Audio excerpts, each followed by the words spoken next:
Puspusan ang pagsuyod ng Anti-Red Tape Authority sa bawat rehiyon sa bansa para isulong ang ease of doing business. Ito'y sa pamamagitan ng pagkakaroon ng Electronic Business One-Stop Shop o EBOS na nasa Pampanga ngayon. Ang update niyan sa detalye ni Joshua Garcia live.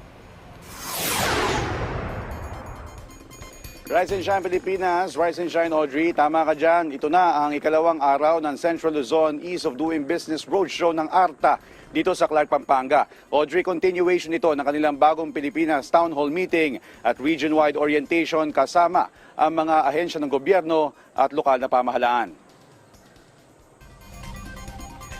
Audrey, mabilis at tapat na serbisyong publiko. Ito ang target ng Anti-Red Tape Authority sa buong bansa para magpaganda o para mapaganda pa ang ekonomiya ng Pilipinas. Dahil dito, puspusan sinusuyod ng ARTA ang bawat rehiyon para isulong ang Ease of Doing Business o EODB. Ito ay sa pamamagitan ng pagkakaroon ng Electronic Business One-Stop Shop o EBOS.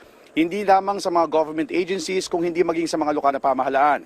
Isa, Audrey, sa mga tinututukan ay ang mga pangailangan sa agrikultura, partikular na para sa mga magsasaka. Katulad ng Citizens Charter ng mga local government units mula sa listahan ng required documents, fees o yung mga kailangang bayaran na naaayon sa batas at pag-i-issue ng official receipt. May kaugnayan sa land regulations, agricultural assistance at iba pa na makakatulong din sa pagpapababa ng presyo ng bigas sa bansa.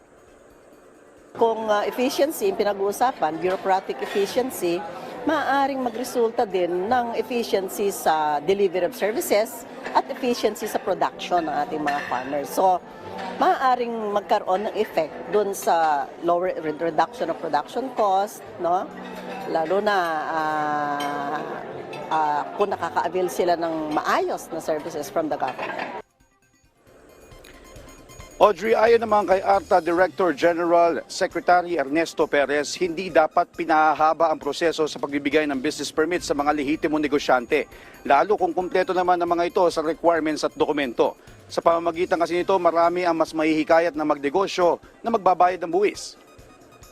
Tayo po excited because we know na malaki po ang implikasyon nito sa ating ekonomiya kapag yung mga LGU ay pinatupad na, nag-comply na sila dito sa Electronic Business One-Stop Shop kung saan in a matter of minutes ma-process na yung business permit at hindi po dapat ito pinapatagal.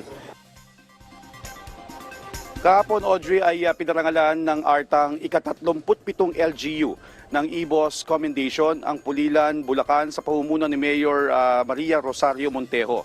Dahil sa pakikiisa nito sa implementasyon ng Ease of Doing Business na nakaangkla sa kautusan ni Pangulong Ferdinand R. Marcos Jr.